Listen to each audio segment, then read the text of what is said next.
ধীরে ধীরে আমাদের দূরত্ব বেড়ে গেল, কথা বলা কমে গেল, যোগাযোগ হারিয়ে গেল। এখন আর ছোটোখাটো বিষয় নিয়ে আমাদের দীর্ঘ আলাপ হয় না। তোমার উপর খাটানো সমস্ত অধিকার নিষিদ্ধ হয়ে গেল, যেন তুমি নিষিদ্ধ কোনো বই। যে বইয়ের অধিকার অগ্রাধিকার সব কিছু তোমার কাছে।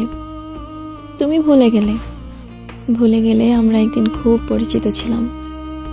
তবে তোমাকে জানিয়ে রাখি, যে মায়ের শিকলে তোমাকে বাঁধতে পারিনি, সেই শিকলে আমি আজও বাঁধা। কত চেষ্টা করেছি, কতবার ভেবেছি ভুলে যাব, কত রাত হাসফাস করেছি, ভুলতে পারিনি।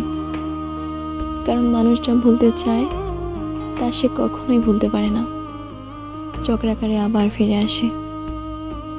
কখনো কখনো মন খারাপ নিয়ে অচেনা পথে একা হেঁটে গেছি, যেন সবটুকু দুঃখ রেখে আসতে পারি।